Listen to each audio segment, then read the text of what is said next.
And we are live. Welcome back to Takes by Fans. Today is July 1st. New month, folks. Get excited.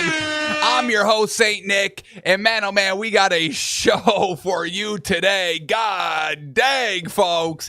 Yesterday, NBA free agency tips off. And man, oh man, really did not disappoint. Today, more trades. And even the Dolphins, more Dolphins trades football, folks. Man, oh man. So we have an absolute packed show. So much to talk about, so much to get to. So let's just dive into it. And really, the first thing to celebrate, folks, we're almost there, baby. I need an applause. I need everybody clapping. Because there is football this month, baby. Football in July.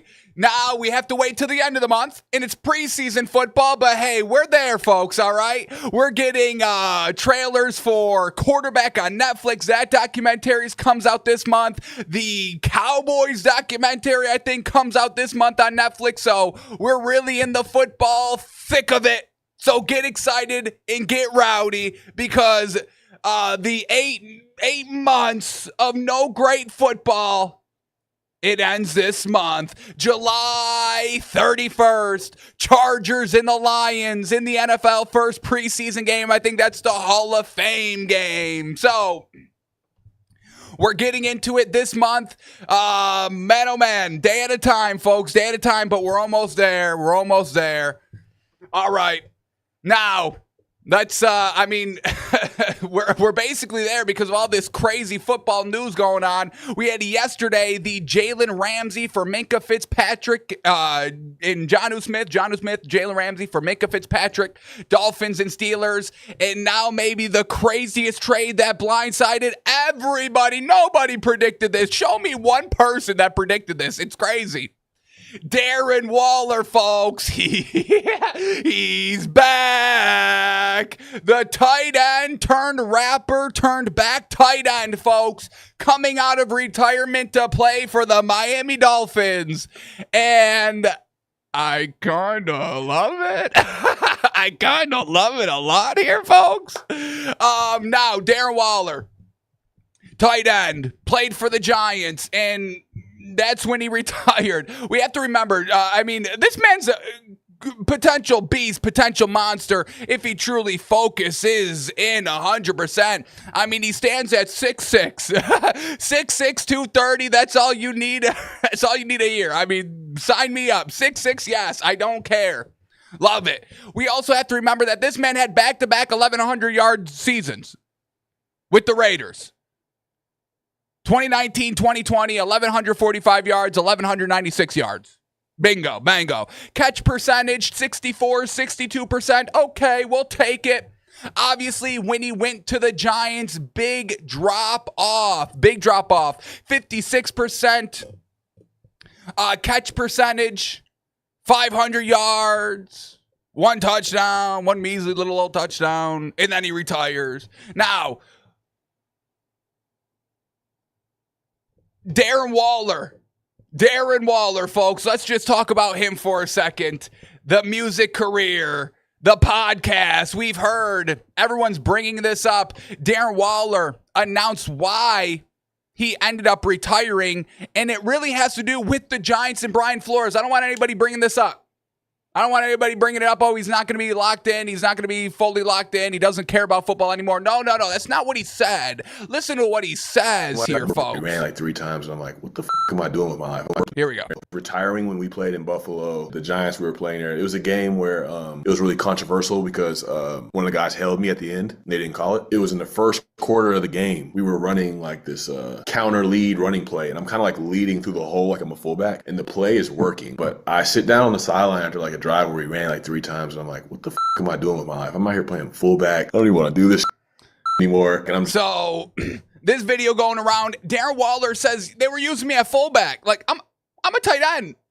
Like, what are y'all doing? What are y'all doing using me as a fullback? And I get gadget plays and trick plays, but they weren't using Darren Waller how they should be. I mean, folks, there's no reason why a tight end with 1,100 yards back to back, and then you take him on your team, and then he has 500 yards receiving. And I get it, the quarterback for the Giants wasn't great, but the quarterback when he was with the Raiders wasn't great either. Like, what are we talking about?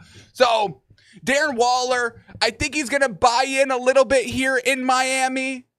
Hopefully, we know he's got his music career, and that's taken off. So, the fact that he put his music career to the side to come back to play football, I think it tells us what we need to know, that he's going to be focused in Miami here. And plus, look, it's Miami. Everybody loves playing in Miami, the warm weather, all right? It's not really football. So I kind of like Darren Waller coming to Miami. Now, I was holding my breath because nobody was telling me compensation when this broke. I mean, this broke at like 11:30 a.m. Eastern, folks, right before we went live. But I was holding my breath because what did we trade for him? What did we give up for him? Because yesterday we had to throw in Jonnu Smith to get rid of Jalen Ramsey. What did we have to throw in? Did we have to throw in Tyreek Hill to get Darren Waller? Because I was kind of thinking that was going to happen. Luckily, it didn't. All we had to throw in was a conditional 2026 7th-round pick. Or, excuse me, we just throw in a conditional 2026 pick. The Dolphins are trading a conditional 2026, so the 6th pick in 2026 to the New York Giants for the 2027 7th-round pick. So a little bit of a pick swap there. That's fine. I don't care. But Darren Waller heading to Miami. Losing Jonnu Smith, obviously we needed to replace him. This is a real cheap option. I mean, his max salary is like $5 million with all the incentives and everything. So cheap option, big option, tall option for Tua. I mean, 6'6", folks. I mean, that's what I love. That's if I'm building a team, I go speed and I go height. Speed and height. That's it. Obviously, I would like you to tackle, but I'm not making that priority number one. I'm speed and height. That's what I base my football team around. So, love having this in Miami. Darren Waller, if he buys in, this is a dangerous team. I've already been telling y'all this is a dangerous offense. Let's quickly, I doubt the Dolphins' value for the division has changed at all. I doubt it, but let's take a quick look. The last time we saw the Dolphins' odds was June 4th when we took the screenshot. Dolphins were plus 650 to win the division. Is Vegas buying into these moves? The Darren Waller, the Minkah Fitzpatrick moves? Let's see. Dolphins still only plus 650. All right. So Vegas isn't impressed with the moves, but I'll tell you, I am. I love the Minkah Fitzpatrick deal. Shout out to Jonnu Smith. I loved him. Would have loved to keep him, but having Minkah Fitzpatrick is definitely going to help our defense, especially on the back end where we need it. And bringing in Darren Waller, it fills the void. Like, I don't know if he's going to be his ceiling is higher than Jonnu Smith. It's just, is he going to be able to get back into football shape quickly? Is he going to be able to buy in? Because we know, hearing Darren Waller talk about football, it doesn't seem like he loves it. And he's got this dying, burning passion where he wakes up and eats, breathes, sweats football. We saw the music career. So, don't love the potential distraction that he could become. But if what we're hearing in Miami is true on the culture change, the locker room change, the overall, hey, we're all buying in now, change. If all that is true and they're able to truly, get Darren Waller under their wing, we've got a real great football player on our hands. So, Darren Waller coming out of retirement to play for the Miami Dolphins. We'll see. And let's just remember, this was Darren Waller among tight ends from 2019 to 2023. And we know that last year, 2023, was a really bunk year. And even the year before that, very, very bunk. And he was still 4th in overall receiving grades, according to PFF, among tight ends. He had 3,900 yards, which was 4th among tight ends. And he also had 196 first downs, 4th among tight ends during that stretch. So we know that this man in his prime, great. a year removed from football. We'll see. But I'm excited about it, folks. Miami, I think we got to start gushing over it. Miami Nation. Fins up, baby. So Darren Waller, welcome in. And I like the fit. Folks. All right, a couple of other things I want to talk about UFC-wise before we start getting into the show and breaking down what's going on in the NFL or in the NBA. But we get this. Ilia Topuria has moved above former lightweight champion Islam to become the number 1 ranked fighter in the UFC men's pound for pound. So they're saying Ilia Topuria is the best fighter in the UFC currently.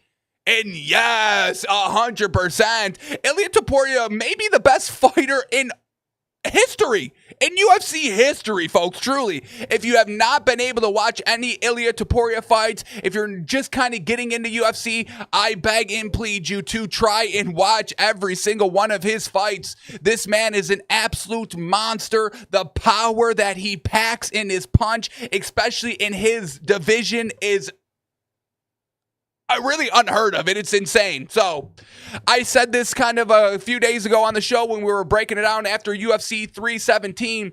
Ilia Topuria could go down as one of the greatest of all time. Got a little pushback in the comments on YouTube, but here I am vindicated with ESPN. So shout out Ilia Topuria. The man's a monster, and I can't wait to watch this man fight again. Golly, looks like it's going to be against Paddy Pimblett, and that should be a great fight as well. But Paddy's going down, unfortunately. So love seeing that.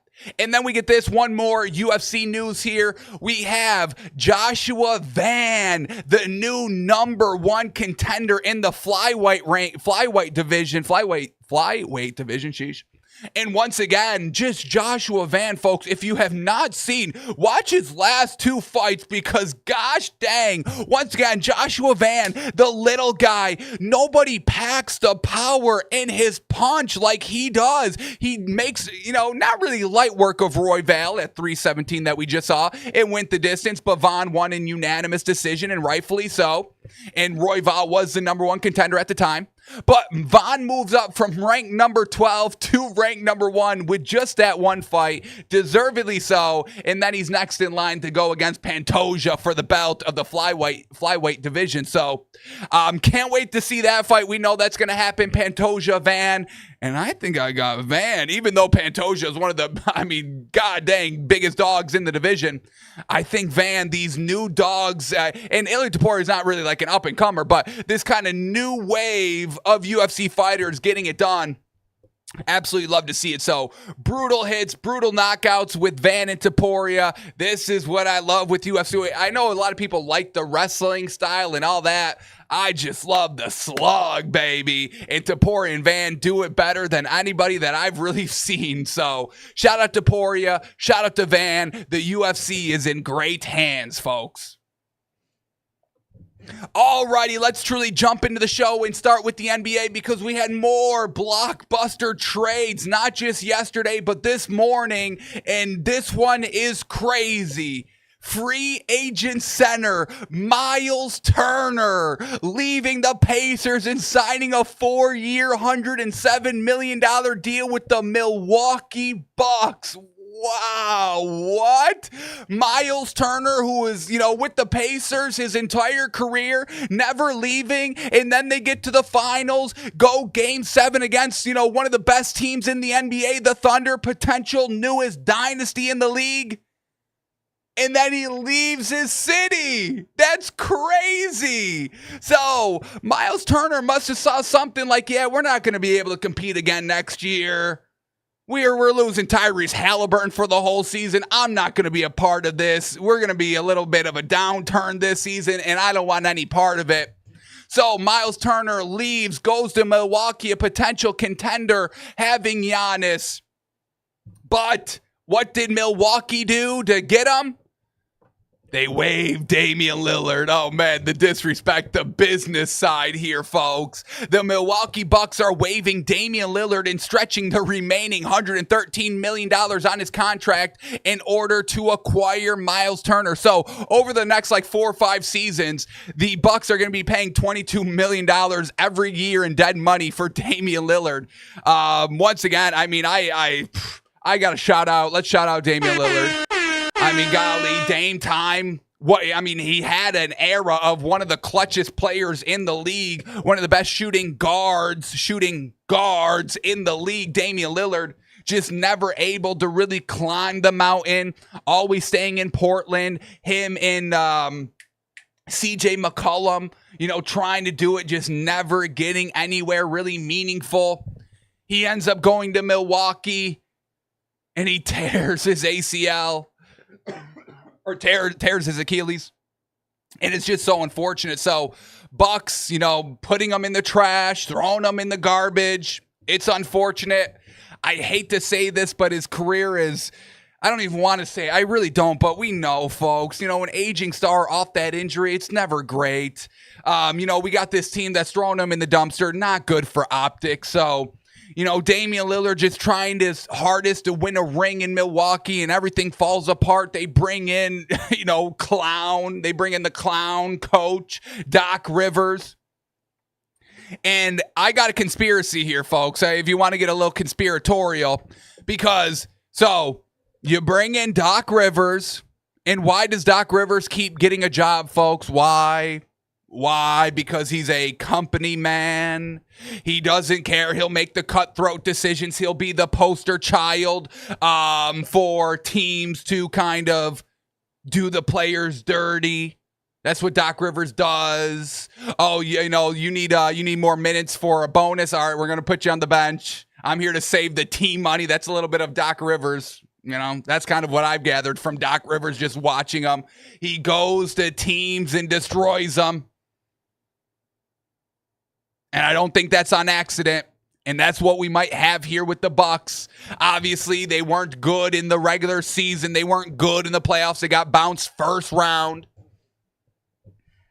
Obviously, Damian Lillard got injured. But now, what are the Bucks doing? It seems like they're blowing it all up. They get rid of Damian Lillard. And, I don't want to say rightfully so, but he was going to miss this entire year, getting injured real late in the playoffs. You're not going to make it back, during the regular season.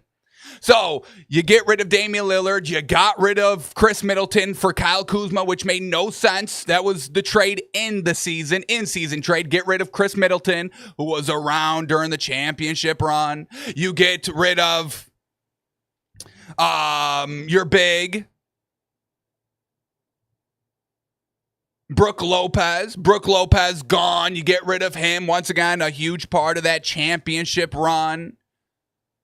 You bring in people, Kyle Kuzma, that aren't going to do anything for your team. You get rid of Damian Lillard. You sign Miles Turner. And now we're hearing reports about Giannis is, quote-unquote, not happy with the Bucks' decision to release Damian Lillard. And we know how Giannis operates. He operates on respect. He operates on, leading by example, being a dog. If you give to your city, the city should give back to you. And the city's not really doing that with how they're treating Damian Lillard and the whole Chris Middleton thing. So now Giannis is unhappy. And what's been the biggest story this offseason, folks? Oh, well, Giannis is definitely leaving the Bucks. Oh, he's definitely leaving the Bucks. Not what Giannis says. That's what everybody in the media says. So Giannis was like, no, I'm cool here. All right, you're cool here. Well, let's keep making moves until you're not cool here, right? So, I don't know what Milwaukee's doing. I don't know if they're looking to, win another championship. I don't know. The Miles Turner move, it's an all right move. I don't mind it. They re-signed Bobby Portis, who I love. We'll get to that a little bit later. Bobby Portis re-signing. Expect a bigger role from him, and I love that. I think Bobby Portis is an absolute dog, a good starting center. He can hit the three, he can defend the rim, he can really do it all. Big fan of Bobby Portis, so watch out for Bobby Portis to get more minutes here. Bobby Portis, you got Miles Turner. We'll see if Giannis is still around.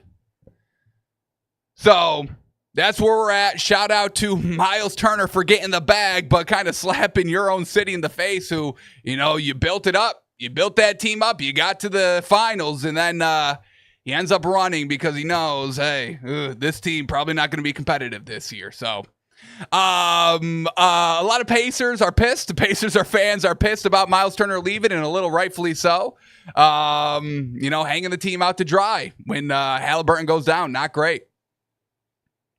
All right, let's keep moving on here. We get SGA. Man, oh man, another big-time story today. SGA has just signed a 4-year, $285 million Supermax extension to stay with the Thunder through 2030, 2031, and that is $71 million a year. $71,250,000 every year for the next 4 years. So we got to give it up to him. Golly. Well done, Shea. Well done. Getting your bag, deservedly so. I mean, what a year for the man. Got it done in the finals, got it done in the playoffs, regular season MVP, finals MVP, big games. Wasn't clutch in game number one. Wasn't clutch in game number one, but, all right, every other game, we'll give him that. So, SGA getting signed, and I hear everybody saying, well, he should have waited one more year because he could have even got more money. Well, it's kind of apples and oranges because now his contract is going to end 1 year earlier, and he's still going to be young and still going to be in his prime where he can get another huge, big old deal. So, get your money while you can. $71.25 million is enough for a year. So I don't think he's going to be hurting, on the money he potentially missed out on his contract next year. But obviously he's eager to stay with the team. He doesn't want to go anywhere. And this Thunder team, man, oh man, the dynasty is potentially setting, folks. The dynasty potentially is going to be here. We'll see if they're still competitive on the court next season. But shout out to Shea for getting your bag. All right. And as we're on the topic of money and all this, the big story for LeBron James is that he should have taken a pay cut so the team could have, signed more better talent and could be competitive and compete for a championship and all that. But folks, what are we talking about? The NBA doesn't have a salary cap, so they could pay as much as they want. Yes, they get taxed. They get banged on the back end, the luxury tax and all that, but they still have the opportunity to, pay whatever they want if the owners have the money. And the new Laker owners do, $10 billion sale of the team. They've got money. So players should never should even think about taking a pay cut. Oh, it will help the team. Shut it. We had Gilbert Arenas going on his podcast, and this is what he has to say. Gilbert Arenas says, people expect LeBron James and Austin Reeves to accept pay cuts to help the Lakers win a chip, yet the team's billionaire owners are unwilling to pay the luxury tax to improve the roster. Why should players sacrifice while the owners don't? And once again, yes, players should never be giving up any money. I don't care. Get overpaid. I don't care. Why should the players have to take a pay cut when the owners won't go into the luxury tax to try to win? We saw the Celtics do it, and now they're trying to save all the money they can to get under that. And it worked. They won the ring. They paid. They won the ring. It works. So if the Lakers were so concerned with building a championship team, just keep paying the tax, right? If it's about winning, pay the tax. Oh, you just bought a team of $10 billion. And now you're complaining about a little tax on top because the roster's too good? Do you want to win or not? You got LeBron, you got Luka right now. Do you want to win or not? Because that's what the Lakers are kind of doing now. It's the opposite of that. Not trying to win. It's we get this by Shams. The Lakers are prioritizing 2-year deals right now. They want to have space to offer a max contract in 2027. We're seeing a moment of truth between LeBron James and the Lakers. So, once again, the Lakers are not prioritizing winning right now, and it's kind of bizarre to me. You've got Luka, you've got LeBron, and why are we all acting like LeBron James is washed up in a bum? Like, what signs have we seen of that? I've seen zero signs of that. So why are we making this a big story? You've got Luka, you got prime skinny Luka. We've already seen him slim down. You've got LeBron James, who still proves he can get it done. You're a center away. We keep hearing they're a center away from competing, center away from being title contenders. But they're focusing in on 2027? It just doesn't make any sense to me. I don't understand what the Lakers are doing, what they're trying to do. It seems like they're going to get, what's his name, DeAndre Ayton? Seems like that's going to happen. So, okay. We don't want to pay LeBron all this money, but we'll gladly pay DeAndre Ayton, who's proven time and time again he doesn't care about basketball, doesn't care about winning. Okay. All right. But LeBron needs to take the pay cut so he can get better. Okay. Okay. So this whole Lakers narrative really just doesn't make sense to me. I don't get what stories they're trying to push on ESPN. These signings don't make sense. Everybody trying to knock LeBron James. This LeBron James hate over the last kind of year, I don't get it. I really don't. Him not taking a pay cut, he's a monster. Him, not caring about, ring culture, he's a monster. All this.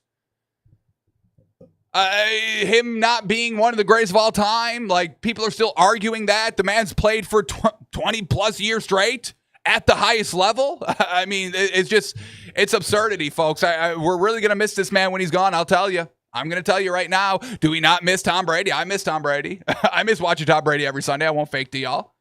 We're going to miss LeBron when he's gone, folks. I'm telling you right now. Enjoy it while it lasts. So, this Lakers doesn't seem like they're willing to win now. They're waiting till 2027. Okay. Okay. All right.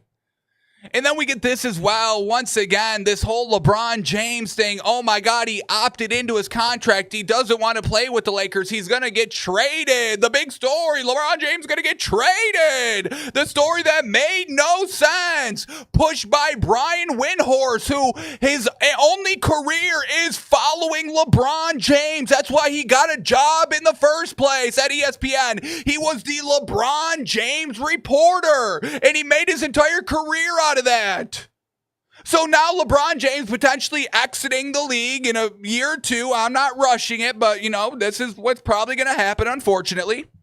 So Brian Windhorst getting more time on ESPN now. I don't get that. I don't get it. Let me digress. But who started that LeBron James trade story to begin with? It was Brian Windhorst. We get this. This was, this video right here. Windhorst says, quote, "I don't mean to be this controversial. I don't mean to be, but I'm going to because my one-trick pony is gone almost, and I got to stay relevant. So blah, blah, blah, blah, blah. The good old Skip Bayless. Let me digress even more. But he says, I don't mean this to be controversial. It's just true. This is the beginning of the end with the Lakers for LeBron. This is like what spurred the entire, oh my God, he's going to leave. He's going to ask and demand for a trade. They're going to trade him all this. Well, first and foremost, let's just address the elephant in the room. Of course, this is the beginning of the end with the Lakers for LeBron because he's about to retire anyway. This is about to be the end of LeBron in the NBA, not just with the Lakers. So let's just get that out of the way. This is the beginning of the end because he's done playing, not because he's done playing in LA. His whole family's there. Everybody moves to LA at the end of their career. He said he wants to pursue acting after his career. He's in LA, of course. He's not going to leave LA. Why would he leave LA? What has he shown ever talked about leaving LA? We have one video, one audio of LeBron James saying, yeah, I'm not ruling out New York, and everyone's running with that. So, This is the beginning of the end for the Lakers. This is what spurred the entire, oh my God, he's going to get traded, and it keeps on going today. He's not leaving LA, folks. Let's just put that to bed. We get Shams going on ESPN last night, and President Rob Pelinka, they're being active. They're trying to figure once again, just kind of, keeping that story alive. LeBron James potentially trading. James wants to compete for a title and will be monitoring the Lakers' moves. I mean, everyone's even taking this out of context. Like, LeBron James says he wants to compete for a title. Were the Lakers not knocking on the door? They were a center away. Do we not keep hearing that center away, center away? So why is LeBron James competing for a championship not on the same level of what the Lakers are trying to do? And that's the reason why he's going to get traded, because he says he wants to compete for a championship. Are the Lakers not? You just got Luka Doncic! Like, what are we talking about? The mainstream media just seems to be, pushing stories so they can just talk stories all day. Because then we get this. So, Brian Windhorst spent the last, 2-3 days drumming up LeBron James getting traded. And then he goes on ESPN today. And then this is what he says. This is what he says today after he was the one banging the trade drums. Oh, LeBron's getting traded. We've never seen LeBron act like this before. Oh, my goodness. We've never seen LeBron James at the end of his contract. What is going on? He's going to get traded. And then this morning, Brian Windhorst, I do not think LeBron James is going to be traded neither today or tomorrow or in a month or in 3 months, because number one, he makes $53 million. Secondly, he has a no trade clause, which would mean he would control all sides of the trade. While it's fascinating to think about, I don't think that's an avenue here. So where was that 3 days ago? Did he just add the no trade clause last night? No, that was always in his contract. So why was this always a story pushed down our throats? Why? Because they just needed something to talk about for a few days. Is that why? It's so frustrating, folks. The national media just talks nonsense just to talk nonsense. It's crazy. This is why Takes by Fans, folks. I don't like toot my own horn, but this is the only sports show you should be watching. That's all I'm saying. Every day here, we're tracking the narratives. We're telling you what's garbage and what's not. We knew this whole LeBron James thing was bunk. This whole LeBron James trade was bunk. Why would he leave LA? It makes no sense. So, Brian Windhorst walking everything back. No, I actually don't think he'd get traded. It's fascinating to think about it. We spent the last 2 days telling you it's going to happen. So it's really been fascinating to think about. But it's not going to happen. Yes, we've known this. And then we got everybody on social media, proposing all these trades and all this. LeBron's leaving. He's not leaving. He's not leaving, folks. He's not. So that's where we're at with LeBron James. That's where we're at. Now let's talk about another move the Lakers potentially are going to do, and this one's stupid as well. The Lakers are king of stupid move ideas. Let's trade LeBron James when, we're actively competing for a title. Oh, yeah, let's sign DeAndre Ayton. That would work. Yeah, that will work. We've got DeAndre Ayton posted this photo to Instagram yesterday, him near a private jet with an LA, I think that's the LA Dodgers hat, the LA hat. Oh boy, he's going to the Lakers. Once again, I don't think DeAndre Ayton brings a championship presence to this Lakers team. I get he's a center and a center fixes everything for the Lakers, blah, blah, blah. But, once again, the Lakers saying something, and then this would be the complete opposite. They yelled at Luka, we need you in championship shape, made a big deal out of it. Well, DeAndre Ayton isn't even close to champion shape either, mentally or really physically. We saw that with the Suns, where they got to the finals against the Bucks. They ended up losing 4-2. Giannis gets his ring. But DeAndre Ayton, Not really it. When we see him on the floor, defensive liability, just watch the tape. He doesn't give his all. We're about to talk Jalen Williams, J-Dub for the Thunder, who had apparently a torn ligament in his wrist in like the first series of the playoffs. Nobody said anything. We're going to talk about that later.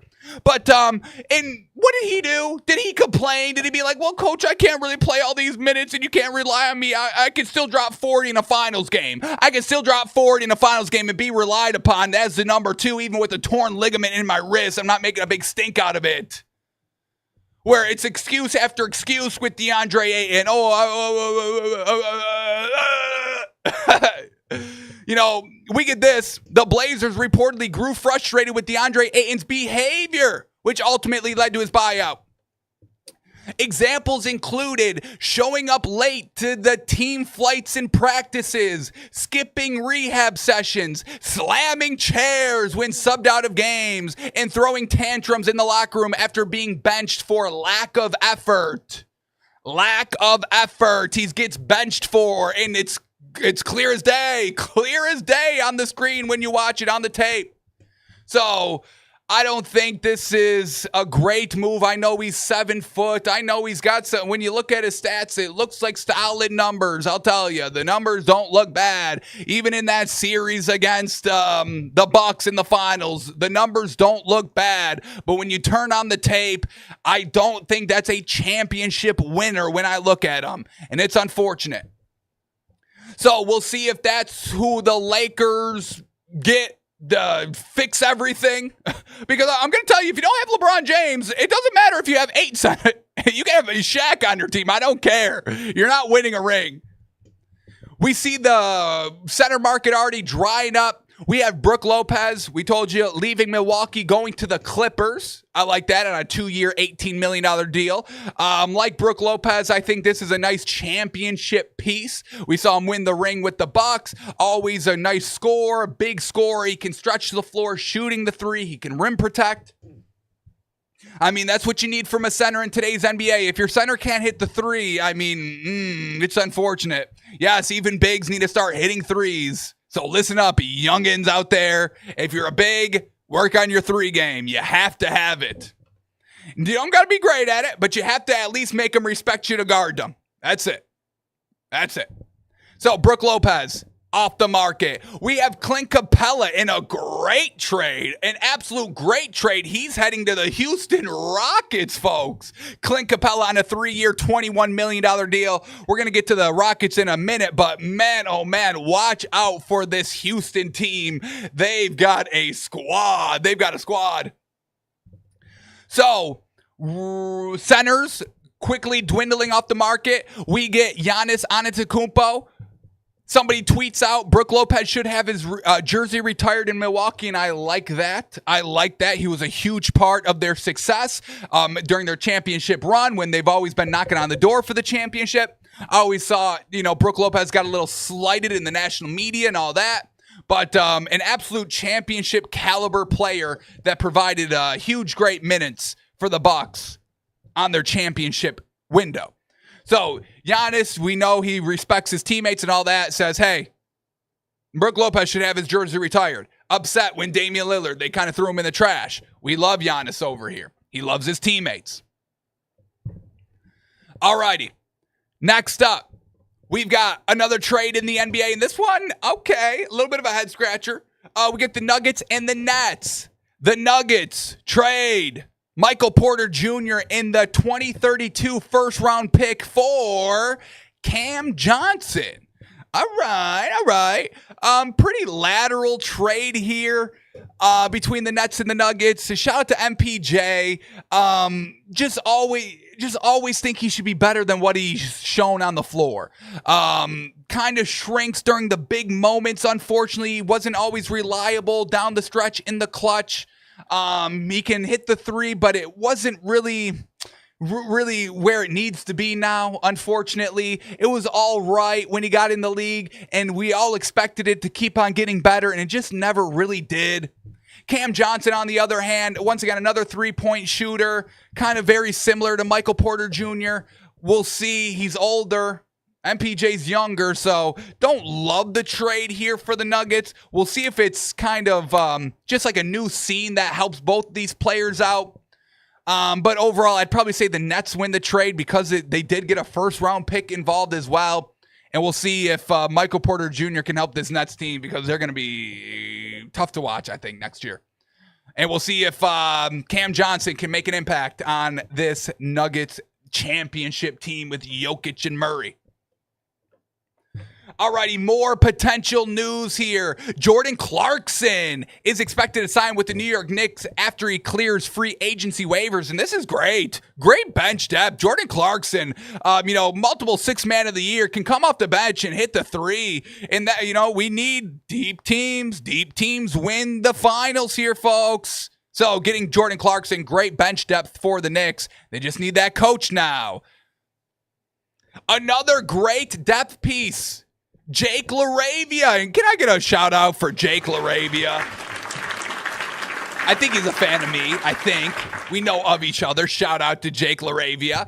Underrated player in the league and a great just role player depth. Jake LaRavia agrees to a 2-year, $12 million deal with the Los Angeles Lakers, and I absolutely love it. Love it. He's probably going to be coming off the bench here, and that's great. Great fit. He can get to the bucket. He can finish at the rim. Good score overall. And once again, just depth ability. This is a great depth piece for the Lakers, folks. All right, more potential news here. Russell Westbrook has emerged as a potential free agent target for the New York Knicks. And once again, I would love this move. Have Russell Westbrook come off the bench and run the offense. Him and Jordan Clarkson off the bench. Oh, now we're cooking. This an offense that can really produce off the bench with these two. So this would be great for the Knicks. Once again, we need that depth ability, and Russell Westbrook would be a great depth. We know the good that comes, the good and the bad that comes with Russell Westbrook. But at the end of the day, you'd get an absolute motor, an absolute competitor, and he would fit right in New York. I think the energy and just the New York City fans, New York Knicks fans, would love Russell Westbrook's energy and what he brings to the squad. So I think this would be a great sign. You could probably get him a little cheap as well. I think the Knicks should go all in on Russell Westbrook here. All right, and now that brings us to the new potential juggernaut in the NBA, the Houston Rockets. And now just look at this squad now. Take a look at this squad after kind of the first couple days of free agency. The new look Rockets, folks, as follows: Fred VanVleet, Amen Thompson, Kevin Durant, Jabari Smith Jr., Alperen Sengun, Reed Shepard, Cam Whitmore, Dorian Finney-Smith, Tari Eason, and Steven Adams, folks. Does that not sound gosh dang good? Good starting lineup, nice bench depth, having Alperen Sengun, Steven Adams as your bigs in the rotation. Absolutely fantastic. So we got to watch out for this Rockets team. Let's quickly take a look at their odds to win it all. We know that they were kind of number 2 heading into the season, the offseason. We know they were plus 750 at the start of it, and now they are plus 700. I believe they are at 750. Now it's 700, so we have potentially seen a 50 value drop. I'm pretty sure it was 750. I'm going to have to go back and look, but now it's 700. Vegas giving a little respect, but still gushing over the Thunder, still at favorites, not moving an inch at plus 225. The Rockets here, this is great. This is great value. Once again, you got to get it while you can. It's not going to get any better than this. It will not get back to 750, will not touch 800, folks. So Rockets plus 700, you got to lock it in if you love it. And I'm kind of already gushing over it. Great leadership from the coach standpoint in Udoka. You got rid of kind of the players that, weren't doing anything for you. We saw them big flounder in the playoffs. You got rid of those. You kept the great pieces. You bring in Kevin Durant. You're still making moves. You got Steven Adams. You got good bigs. You got Fred VanVleet that can lead an offense. They were number 2. They were number 2 in the West last year, folks. Let's keep that in mind. They were knocking on the door. So, Houston Rockets, bet them while you can. All right, couple more stories here to go over in the NBA. First one. Next one up. Oh, this is so funny, folks. This is just truly hilarious. To see this team fall, keep dropping on their head coaching search. The New York Knicks, a new front runner. A new front runner emerges. After, Ime Udoka, Jason Kidd, and Steve Nash were all begging and pleading to come coach for you. Mike Brown. Mike Brown is the new front runner to be the Knicks head coach. Okay, all right, sure. Mike Brown. Shout out, I guess. But I think this is a big lateral move from Tom Thibodeau. I don't know if, Mike Brown is that much of an upgrade or a different shifter, a culture shifter, but we'll see. We'll see. Shout out Mike Brown.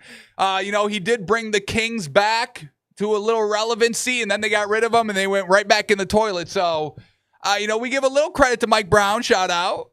We'll see. We'll see. It's just funny. It's just funny, folks.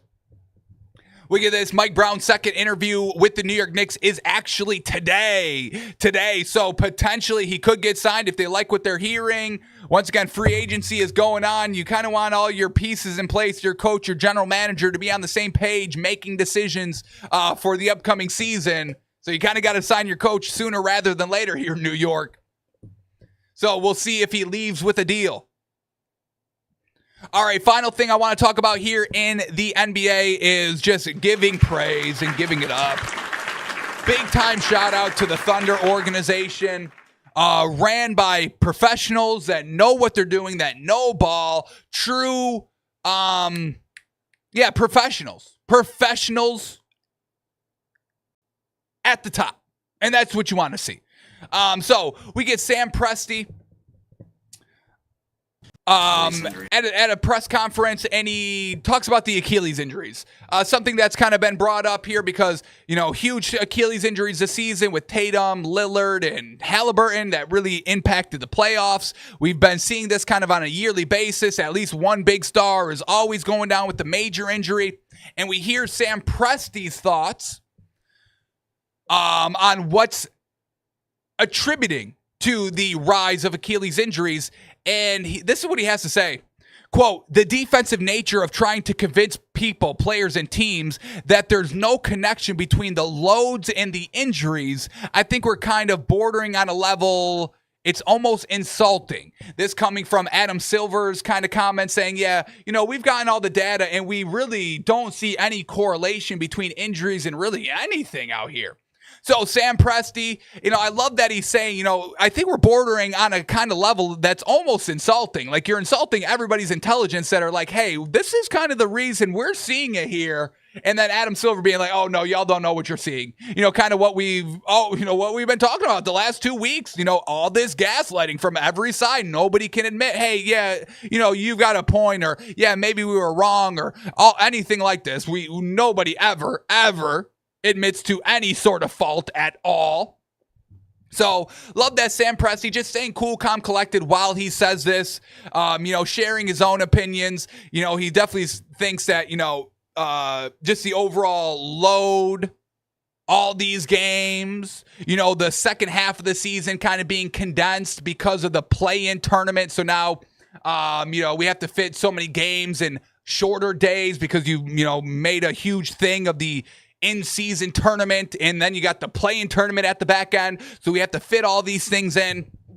So the end of the season, it's more kind of back, not a lot of rest. We know in the playoffs, you can be a lot more physical. That's going to attribute to it. So we'll see if anything changes. The NBA, they've got a problem with, oh my God, why is nobody watching our product? Well, it's because all your stars are always getting hurt. And then we've got these quote-unquote asterisks at the end of every single season. Well, you won because, he got injured in the regular season, and then he got injured in the playoffs, and then he also got injured in the playoffs.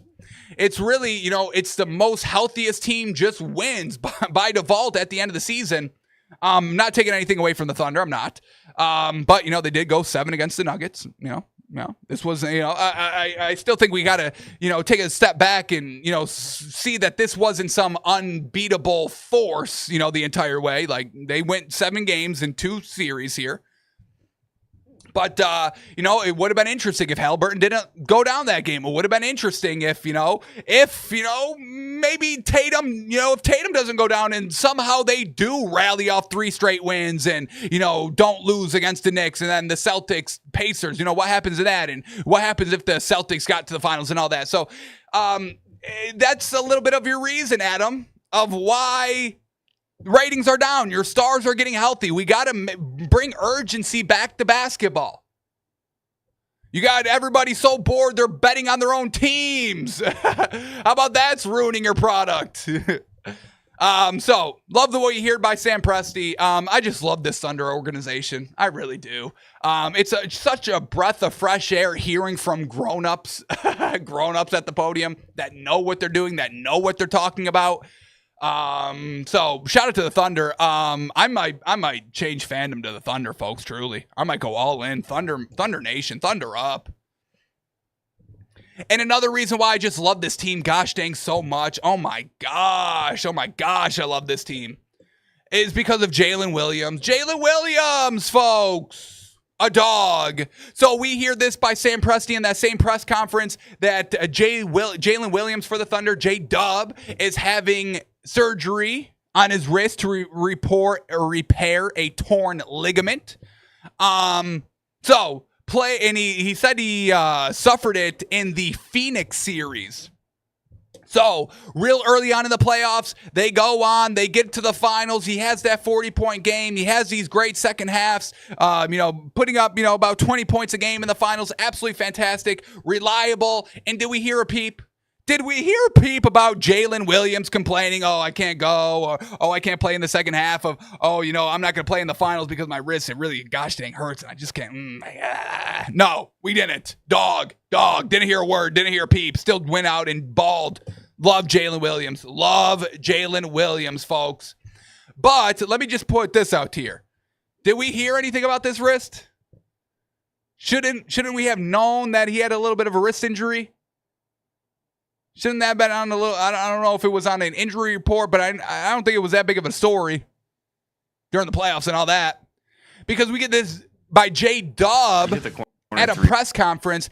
He was asked, well, here's the audio. I don't know if you're yelling at Here we go. You hit the corner 3 late.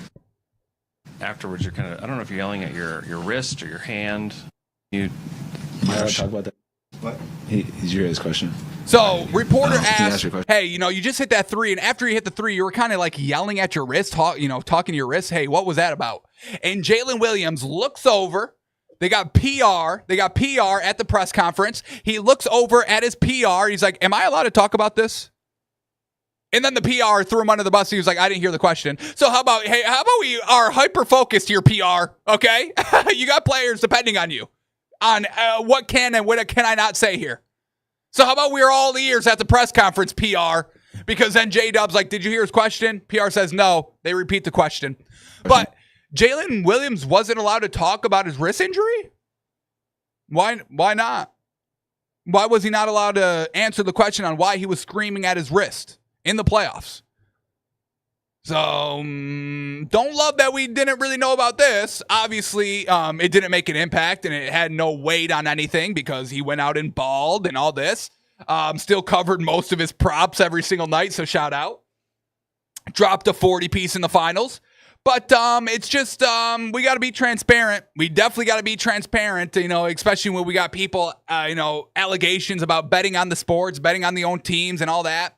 So, don't love this, that this kind of flew under the radar here.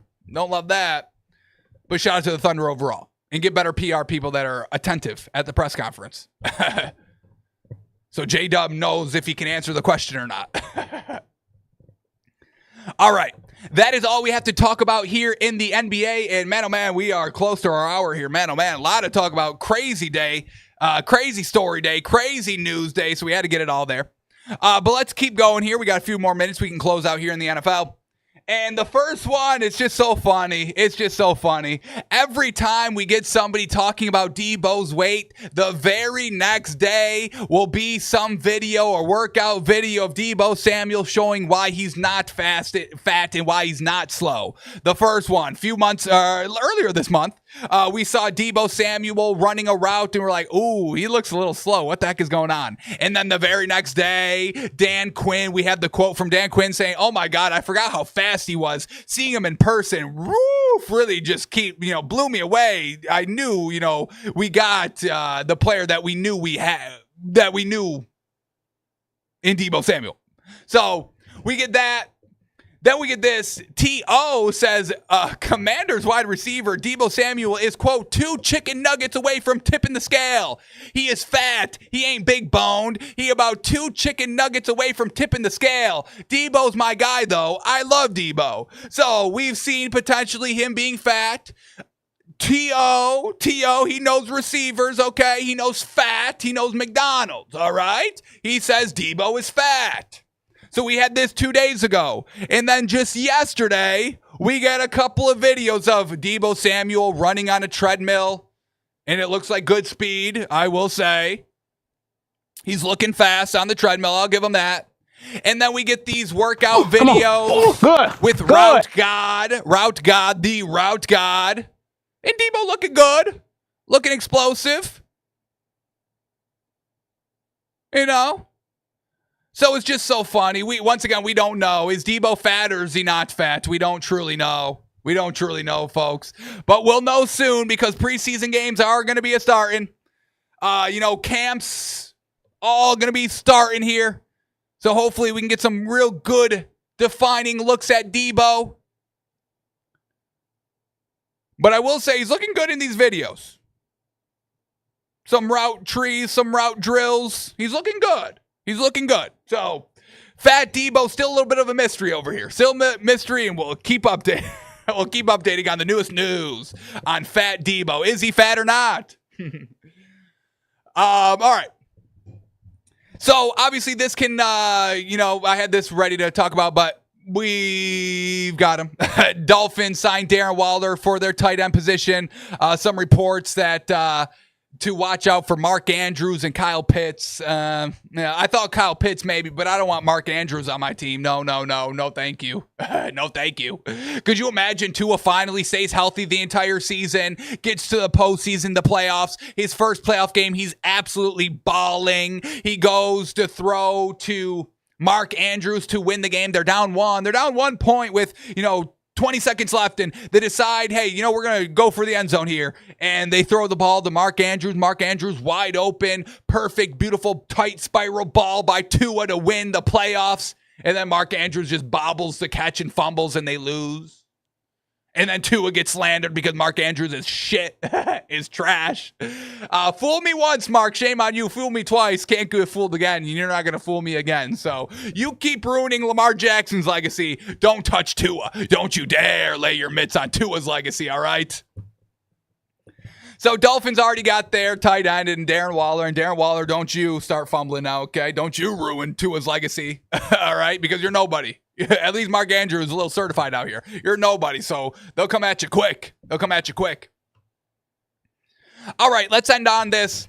New news here with the Cleveland Browns. We knew they had a new land deal done to build a new stadium. But we were like, hey, new stadium's not going to open until 2029. You got 4 years. Take a breath. Take a breather. Exit the league. Get some grown-ups in the front office, people that know what they're doing. So we can, continue on because, this is ugly. This team. And if I'm Cleveland, I want the Browns out because you're kind of ruining our city. The number one reason of why people don't want to move to Cleveland is because of the Browns, folks, okay? So we got to kick them out. But the Ohio governor has signed a new state budget that includes $600 million in public funding. Shout out taxpayers. And public funding toward a fully enclosed, state-of-the-art dome stadium for the Cleveland Browns in Brook Park. So they're moving down to Brook Park. They're also putting a roof on the stadium, a dome, and that's the only stadium with a dome in that whole division. That division likes to use that weather to their advantage. The Steelers, the Ravens, the Browns. Okay, but Browns said no. We're gonna get that warm weather. We're gonna try to bring a Super Bowl here. So we get that, and then we get this letter by D and Jimmy Haslam, the owners of the Browns.